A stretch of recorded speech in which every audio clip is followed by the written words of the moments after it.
रायसेना मुज़ाकरात के 5वें एडिशन की नई दिल्ली में शुरुआत। वज़ीर-ए-आज़म नरेंद्र मोदी इफ्तिताही तक़रीब में हुए शामिल।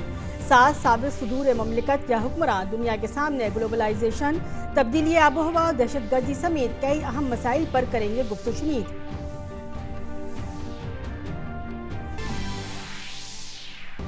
2012 के निर्भया गैंग रेप मामले के 2 मुजरिमों की क्यूरेटिव अर्जी सुप्रीम कोर्ट से मुस्तरद।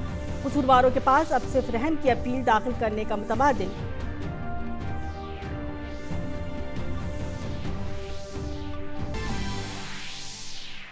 कांग्रेस लीडर अधीर रंजन चौधरी और रणदीप सुरजेवाला के बयानात पर बीजेपी की तनकीद। कांग्रेस पर पाकिस्तान की पैरवी का लगाया इल्जाम। पुलिस ने की वजाहत, गिरफ्तार अफसर को नहीं मिला था कोई इनाम।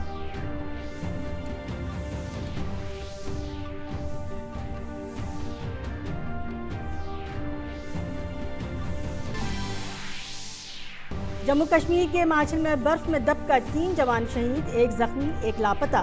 खराब मौसम की वजह से लापता जवान की तलाश में खलल। नवगाम में बीएसएफ जवान शहीद।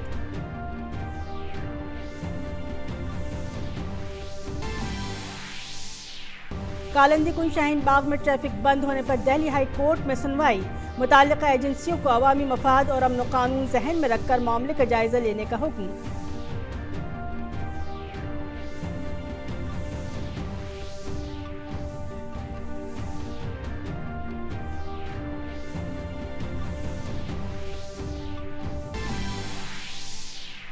भारत और बांग्लादेश के दरमियान इत्तलात और नशरियात के शोबे में मुआहदा। वज़ीर इत्तलात और नशरियात ने कहा, मवाद के तबादले से दोनों मुल्क के अवाम को होगा फायदा।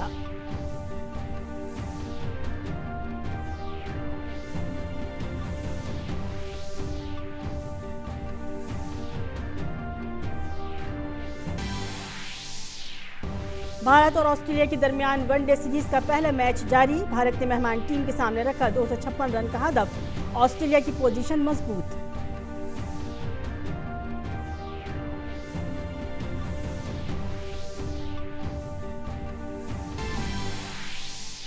और गुवाहाटी में जारी तीसरे खेलो इंडिया यूथ गेम्स में महाराष्ट्र तंबों की फहरिस्त में टॉप पर। हरियाणा दूसरे और दिल्ली तीसरे मकाम पर।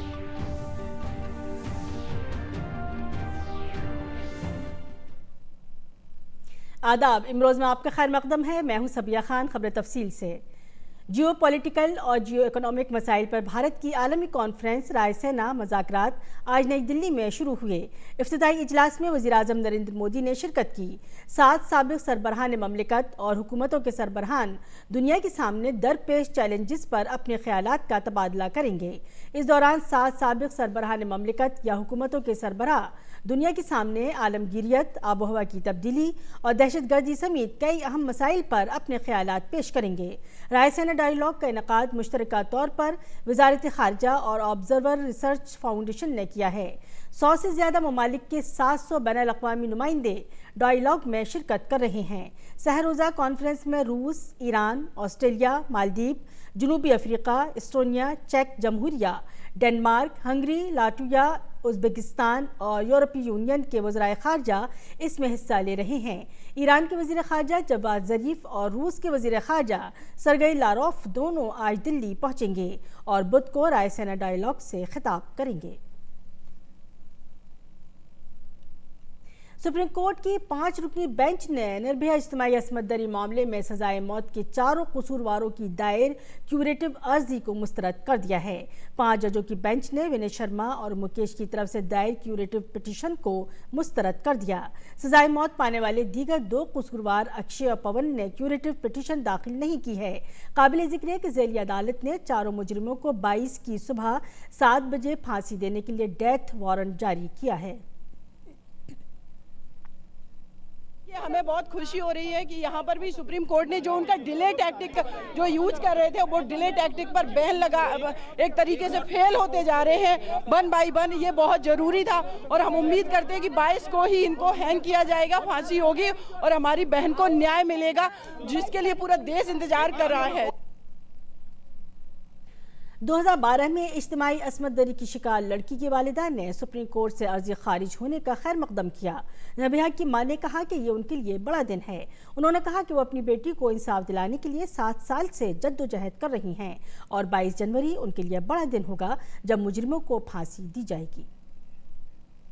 मेरे लिए बहुत बड़ा दिन है, क्योंकि हमने 7 साल से मैं संघर्ष कर रही हूँ, आज के डेट तक कर रही हूँ, तो ये मेरे लिए बहुत बड़ा दिन है। लेकिन सबसे बड़ा दिन 22 तारीख को होगा, जब वो चारों फांसी पे लटकेंगे, और उम्मीद करते हैं कि जो भी आगे उनकी रेमडी है ऐसे ही खारिज होगी और उनको 22 तारीख को फांसी होगा। मुजफ्फरपुर शेल्टर होम मामले में 20 जनवरी को फैसला सुनाया जाएगा। कलीदी मुलजिम ब्रजेश ठाकुर ने अदालत में एक अर्जी दाखिल की है, जिस पर सीबीआई को 20 जनवरी तक जवाब दाखिल करना है। याद रहे कि सीबीआई ने अपनी रिपोर्ट में बताया है कि शेल्टर होम की तमाम लड़कियां जिंदा हैं। उनके बारे में पहले अंदेशा जाहिर किया गया था कि उन्हें कत्ल कर दिया गया है। ब्रजेश ठाकुर और बिहार के समाजी फलाह महकमे के अहलकारों पर मुजरिमाना साजिश का इल्ज़ाम है। अदालत ने 20 मार्च 2018 को मुलजिमान के खिलाफ इल्ज़ाम तय किए थे। ब्रजेश ठाकुर पर नाबालिगों के साथ रेप और जिनसी हमले के इल्ज़ाम भी लगाए गए हैं। कश्मीर के डीएसपी देविंदर सिंह की गिरफ्तारी पर कांग्रेस के बयान को बीजेपी ने निशाना बनाया है। बीजेपी तर्जुमान संबित पात्रा ने मजम्मत करते हुए कहा कि जम्मू कश्मीर का एक डीएसपी दहशतगर्दाना सरगर्मियों में शामिल होने की वजह से गिरफ्तार हुआ है। उन्होंने कांग्रेस के बयान को पाकिस्तान को बचाने की साजिश करार दिया है। जिस प्रकार का व्यवहार आज कांग्रेस पार्टी ने किया है, जी चाहता है उनके ऊपर एक सर्जिकल स्ट्राइक किया जाए। एक democratic surgical strike Congress party के ऊपर आज करने का मन कर रहा है। रोज पाकिस्तान के पीठ को आप सहलाते हैं, पाकिस्तान को ऑक्सीजन देने का काम करते हैं। The Bharatiya Janata Party condemns the statement of mister Adhir Ranjan Chowdhury, the LOP of the Congress Party, and Mr. Randeep Singh Surjewala, the media head of the Congress Party. हम सब जानते हैं कि जम्मू कश्मीर के एक डीवाईएसपी देविंदर सिंह गिरफ्तार हुआ है। वो गिरफ्तार हुआ है कुछ आतंकी गतिविधि में सम्मिलित होने के कारण। कानून अपना काम कर रही है, इसी देश के पुलिस ने उसे गिरफ्तार किया है और कानून अपना काम जरूर करेगी। मगर Congress has done what it is best at, attack India and try to protect Pakistan. Kashmir वादी में शदीद बर्फबारी के बाद कई इलाकों में बर्फ के तोदे गिरने के वाकयात पेश आए हैं। बर्फबारी से गांदरबल शदीद तौर पर मुतासिर हुआ है। माछिल में 3 जवान शहीद जबकि 1 जख्मी हो गया है। जख्मी जवान अब भी लापता है। गांदरबल में और उसके आसपास कई शहरियों को बचाया गया है।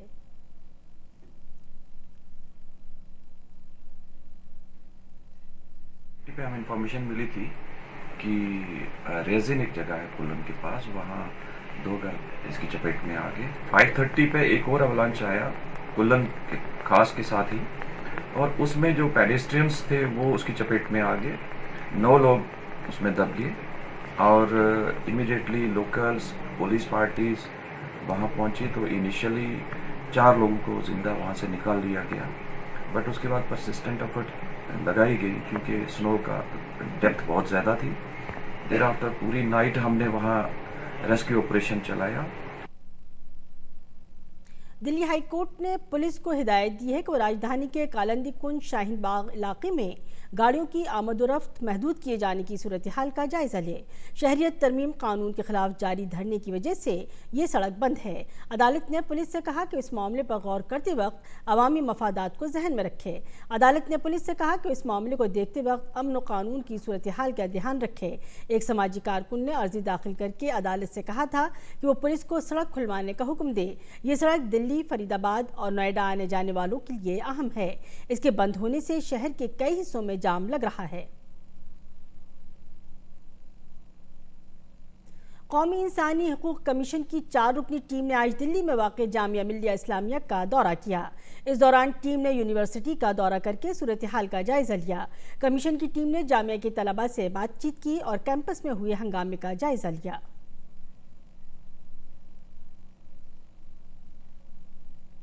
तरमीमशुदा शहरियत कानून के निफाज से मुतालिक मरकजी हुकूमत के फैसले को केरल हुकूमत ने चैलेंज किया है। मुल्क के अलग अलग इलाकों में जारी एहतजाजी मुजाहिरों के दौरान तरमीमशुदा शहरियत कानून के खिलाफ केरल हुकूमत ने सुप्रीम कोर्ट में दस्तक दी है। केरल हुकूमत सुप्रीम कोर्ट में दस्तक देने वाली पहली रियासत बन गई है। सुप्रीम कोर्ट पहले से ही इस कानून के खिलाफ मुतादिद अर्जियों की समाअत कर रहा है।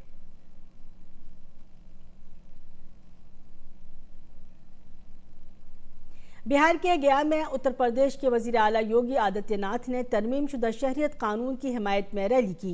रैली से खिताब करते हुए उन्होंने वाज़ेह किया कि इस कानून का एनआरसी से कोई ताल्लुक नहीं है। साथ ही उन्होंने कहा कि ये हमारी जिम्मेदारी है कि हम लोगों को इस कानून से मुताल्लिक वाकिफ कराएं। इसीलिए तो नागरिकता देने का लेने का नहीं कानून है। नागरिकता कानून का एनआरसी से कोई संबंध नहीं है। एनआरसी असम के अंदर लागू हो रही है, सुप्रीम कोर्ट के आदेश से लागू हो रही है। प्रत्येक नागरिक को इसके बारे में अवगत कराएं और विकास और समृद्धि की इस मुख्य धारा के साथ जुड़ करके एक भारत श्रेष्ठ भारत के निर्माण में हम सब अपना योगदान दे सकें।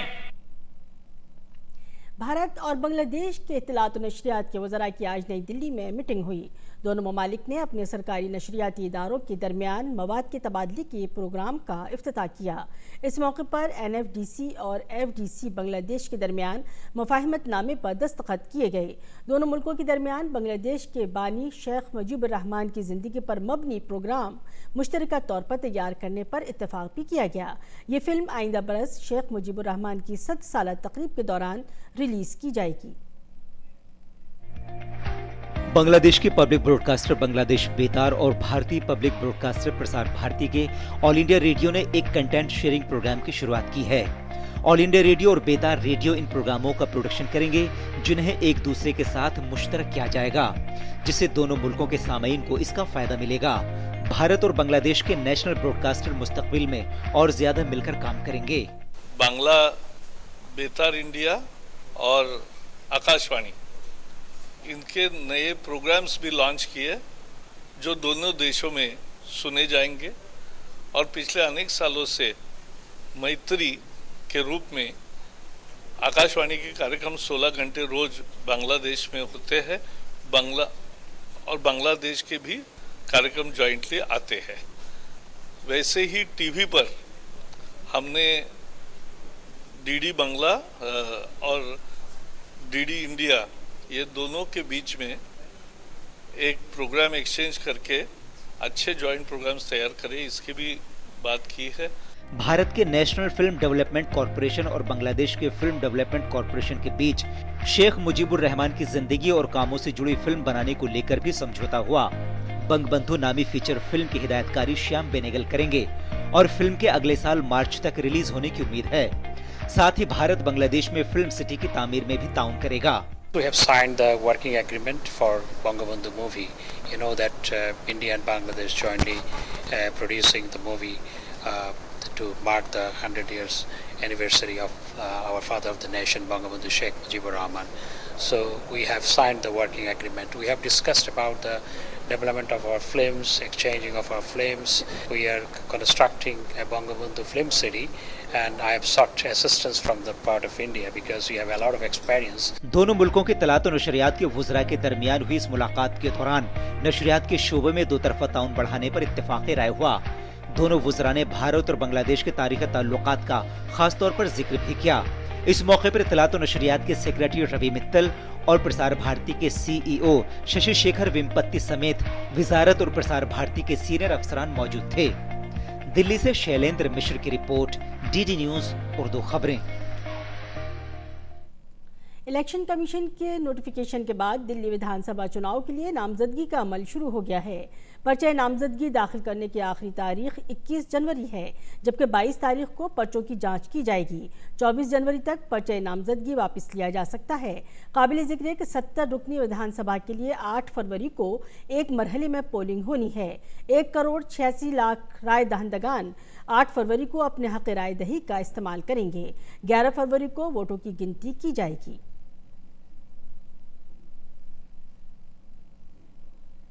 दिल्ली के नायब वज़ीर आला मनीष सिसोदिया ने कहा है कि हालिया दिनों में जिन जिन रियासतों में नई हुकूमतें तश्कील दी गई हैं वहाँ भी रियासती हुकूमतें दिल्ली हुकूमत के तालीमी निज़ाम को अपनाना चाहती हैं।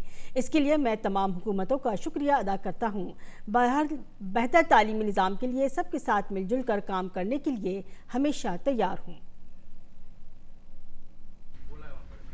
मुझे इस बात की खुशी है कि जिन राज्यों में भी पिछले दिनों में नई सरकार बनी है उसमें दिल्ली के एजुकेशन मॉडल को लेकर काफ़ी जिज्ञासा है।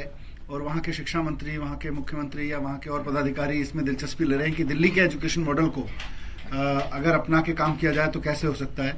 मैं उनके लिए भी, उनको मैं सच में धन्यवाद करना चाहता हूँ। किसी भी राज्य के साथ काम करने की जरूरत पड़ेगी, हम चाहेंगे कि देश के अच्छे गवर्नमेंट स्कूल मॉडल बनाने में हम पूरी मदद करना चाहेंगे। कांग्रेस के कौमी तर्जुमान रणदीप सुरजेवाला ने बढ़ती हुई महंगाई पर सवालात उठाए और वजीर आजम मोदी से मुतालबा किया कि वो जल्द से जल्द अपोजिशन जमातों की मीटिंग तलब करें, नीज महंगाई को कम करने के लिए एक लाहे अमल तैयार करें। भारतीय राष्ट्रीय कांग्रेस की ओर से हमारी ये मांग है कि प्रधानमंत्री फौरन विपक्षी दलों की बैठक बुलाएं, पूरे देश को इसमें विश्वास में लें और बताएं कि अगले 15 और अगले 30 दिन में महंगाई कम करने का रोड मैप क्या है, सब्जियों के रेट कम करने का रोड मैप क्या है, दालों के रेट कम करने का रोड मैप क्या है, खाद्यान्न तेल को रेट कम करने का रोड मैप क्या है। दिल्ली बीजेपी के सदर मनोज तिवारी ने केजरीवाल हुकूमत को दिल्ली में सख्त सर्दी के दौरान 90 गरीब लोगों की हुई मौत का जिम्मेदार ठहराया है। मनोज तिवारी ने केजरीवाल हुकूमत को हदफ तनकीद बनाते हुए कहा कि उनकी हुकूमत ने शहर में गरीब लोगों के हालात को नजरअंदाज किया है।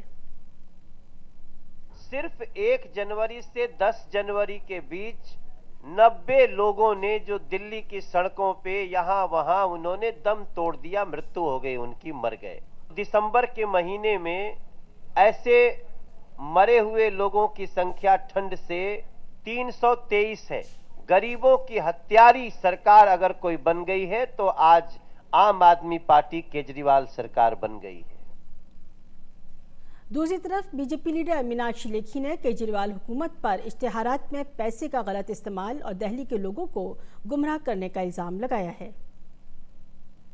फ्री कुछ नहीं है, जनता के टैक्स का पैसा है जिसको मिसयूज किया जा रहा है और उसको मिसस्टेटमेंट करके लोगों के बीच में परोसा जा रहा है और ये सरासर झूठ की राजनीति कर रहे हैं और झूठ के अलावा कुछ भी नहीं है। जनता के साथ धोखा दे रहे हैं और हमेशा की तरह इस बार भी चाहे डीटीसी की ट्रांसपोर्ट सर्विसेज हो वहां झूठ बोला हो, चाहे पानी का मुद्दा हो, चाहे बिजली का मुद्दा हो। वजीर दिफा राजनाथ सिंह ने मुसल्लह अफवाज के सुबकदोश फौजियों के दिन पर मुनक़िद प्रोग्राम में कहा कि मौजूदा दौर में न सिर्फ भारत की सरहदें महफूज हैं बल्कि यहाँ इत्तेहाद और सालमियत भी बरकरार है, जिसका क्रेडिट हमारे जवानों को जाता है। भारत यदि आज सुरक्षित है, भारत की सीमाएं ही नहीं, भारत की एकता और अखंडता भी यदि सुरक्षित है, पूरा का पूरा श्रेय कि भारत यदि किसी को देना चाहता तो आप जैसे बहादुर लोगों को देना चाहता है, अपने देश की सेना के जवानों को देना चाहता है। भारत ऐसे ही सुरक्षित नहीं है और इस हकीकत को भी मैं अच्छी तरह जानता हूं। हमारे बहादुर सेना के जवानों के अंदर वह जज्बा है, वह ताकत है और जब तक यह जज्बा, यह ताकत बनी हुई है तब तक हमारा यह भारत सुरक्षित है और किसी भी प्रकार की चुनौती का सामना करने की उनके अंदर कुव्वत है। दिफा के वजीर ममलिकत श्री पदनायक ने मुंबई के शहीद स्थल कोलाबा में शहीदों को खराज अकीदत पेश किया। इस मौके पर बर्री फौज, बहरिया और फजाइया के सीनियर अफसरान ने भी शहीदों को खराज अकीदत पेश किया है।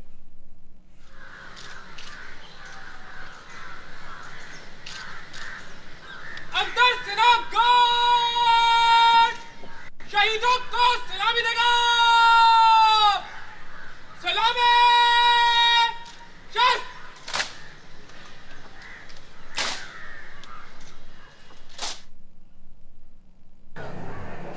खुशी है कि आज हमारे जो वेटरन जिन्होंने देश के खातिर सब कुछ किया उसको श्रद्धांजलि देने का आज हर 14 जनवरी का कार्यक्रम होता है।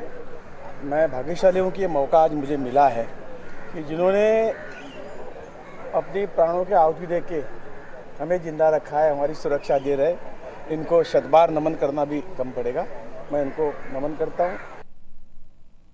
मुसल्लह अफवाज के सुबकदोश फौजियों के दिन के मौके पर फौजी सरबराह MM नरोने ने कहा कि सुबकदोशी के बाद भी फौज के जवान मुख्तलिफ शोबों में मुल्क की तामीर और तरक्की में मसरूफ़ हैं।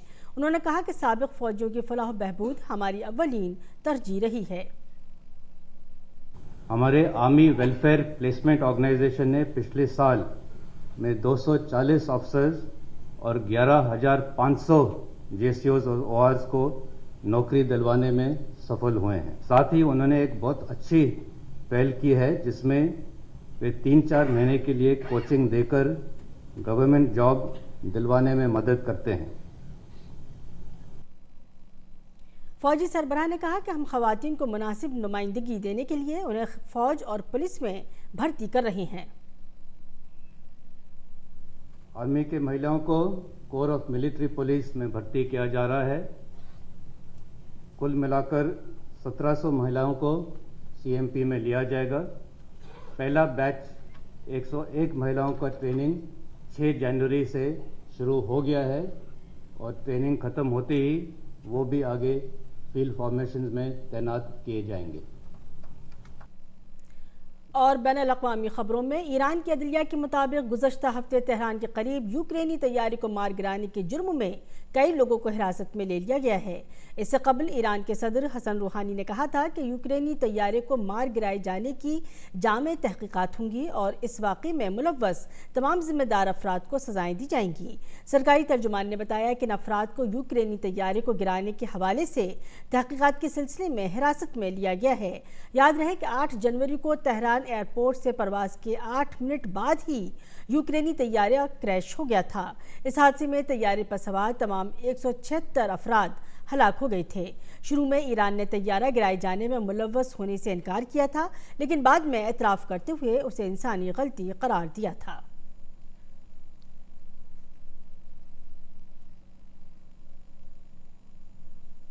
ईरान के साथ कशीदगी में इजाफे के लिए अमेरिकी सदर डोनाल्ड ट्रंप की तनकीद करने वाले डेमोक्रेट अरकान पार्लियामेंट और सदर के ओहदे के उम्मीदवार ने अब काफ़ी हद तक खामोशी इख्तियार कर ली है। उसकी अहम वजह यह है कि ईरान के तेहरान और दीगर मकामात पर मुजाहरा करने वाले अफराद अब अमेरिका या ट्रंप के बजाय अपनी ही हुकूमत के खिलाफ गुस्से का इजहार कर रहे हैं। एक ट्वीट में ट्रंप ने कहा था कि डेमोक्रेट रहनुमा और झूठी खबरें फैलाने वाला मीडिया दहशतगर्द सुलेमानी को एक बेहतरीन शख्स बनाने की कोशिश कर रहा है, सिर्फ इसलिए क्योंकि मैंने वो किया जो कई साल पहले कर दिया जाना चाहिए था। ट्रंप ने एक बार फिर जोर देकर कहा कि खतरा नजदीक था। उन्होंने कहा कि अगर फौरन खतरा ना भी होता तो भी सुलेमानी का खतरनाक माजी उसके कत्ल को जायज ठहराता है। जंगलाती आग से परेशान ऑस्ट्रेलिया के आवाम के लिए एक अच्छी खबर है। महकमा मौसमियात ने आग से मुतासरा इलाकों समेत मुल्क के शुमाली इलाकों में बारिश का इम्कान जाहिर किया है, जिसके हफ्ते के आखिर तक जारी रहने का इम्कान है। आग से सबसे ज़्यादा मुतासिर न्यू साउथ वेल्स में आइंदा कुछ दिनों तक बारिश का इम्कान है। तवील अरसे से जंगलों में फैली आग तेज़ हवाओं और 40 डिग्री सेल्सियस से ज़्यादा दर्जे हरारत की वजह से मज़ीद तेज़ हो गई है। हालांकि अब हालात में बेहतरी की उम्मीद है, लेकिन इसके बावजूद मकामी अफराद को चौकस रहने को कहा गया है।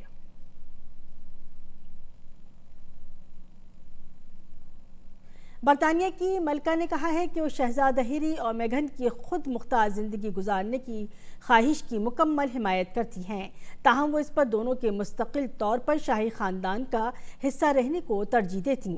उनका मज़ीद कहना था कि आने वाले दिनों में हतमी फैसले कर दिए जाएंगे।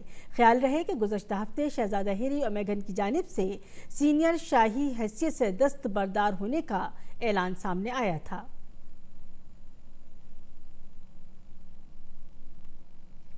भारत और ऑस्ट्रेलिया के दरमियान खेली जा रही 3 मैचों की वनडे सीरीज का पहला मैच ऑस्ट्रेलिया ने धमाकेदार अंदाज में जीत लिया है। वानखेड़े स्टेडियम में खेले गए पहले मैच में भारत ने ऑस्ट्रेलिया के सामने जीत के लिए 256 रन का हदफ रखा था, जिसे मेहमान टीम ने बगैर कोई विकेट खोए हासिल कर लिया। ऑस्ट्रेलिया के दोनों इस्लामी बल्लेबाजों ने सेंचुरियां स्कोर की। तो पूरी तरह से दबाव में डाल कर रखा है विराट कोहली कंपनी को, लेकिन दबाव महसूस कर रहे हैं शार्दुल ठाकुर। खेलो इंडिया यूथ गेम्स में आज एथलेटिक्स में अंडर 17 जुमरे की 1500 मीटर का गोल्ड मेडल उत्तर प्रदेश के उत्तम यादव ने अपने नाम किया। उत्तम ने 3 मिनट 56 सेकंड में दौड़ को मुकम्मल करके पहला मकाम हासिल किया। मध्य प्रदेश के अर्जुन ने चांदी का तमगा जीता। अंडर 21वें जुमरे में लड़कियों की 1500 मीटर का गोल्ड मेडल उत्तराखंड की अंकिता ने जीता। उन्होंने 4 मिनट 22.19 सेकंड का वक्त निकालकर रेस को अपने नाम किया। दिल्ली की चंदा को सिल्वर मेडल और उत्तराखंड की गौरी को कांसे का तमगा मिला।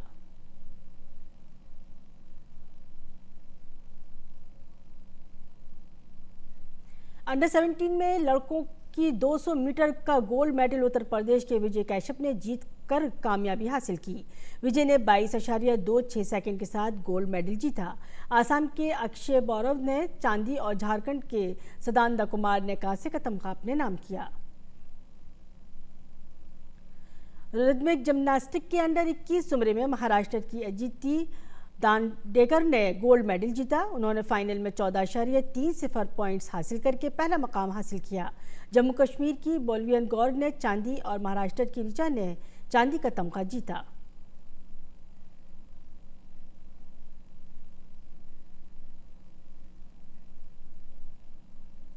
आज मुल्क भर में मकर संक्रांति का त्यौहार मनाया गया।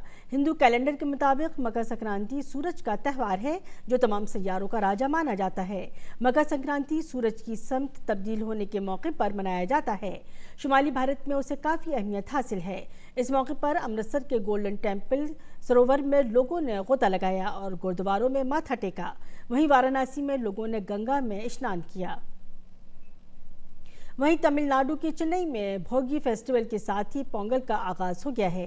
भोगी को 4 रोज़ा पोंगल फेस्टिवल की शुरुआत कहा जाता है। इस मौके पर चेन्नई में नायब सदर जमहूरिया ने घर पर भोगी त्यौहार मनाया। मकर संक्रांति गुजरात का अहम त्यौहार है। इसे रियासत में उत्तरायण के नाम से भी जाना जाता है। इस मौके पर गुजरात के वज़ीर आला विजय रूपानी ने पार्टी के कारकुनान के साथ पतंग उड़ाकर जश्न मनाया, तो वहीं गुजरात के लोगों ने भी अपनी छतों पर पतंगबाजी करके उत्तरायण का त्यौहार मनाया।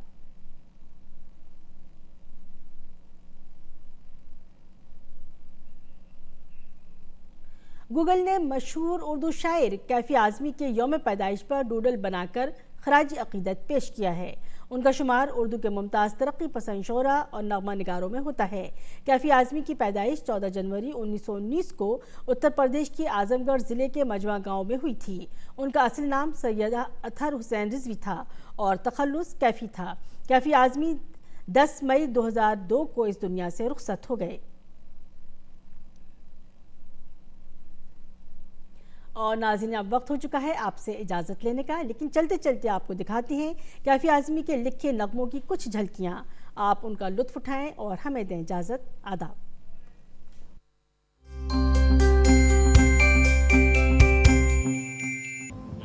जाने क्या ढूंढती रहती है ये आँखें मुझमें, राख के ढेर में शोला है ना चिंगारी है।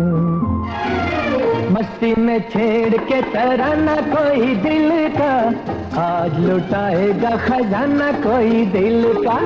मस्ती में छेड़ के तराना कोई दिल का, आज लुटाएगा खजाना कोई दिल का। वक्त ने किया क्या हंसी सितम, तुम रहे न तुम, हम रहे न हम। वक्त ने किया क्या हंसी सितम, तुम रहे न तुम,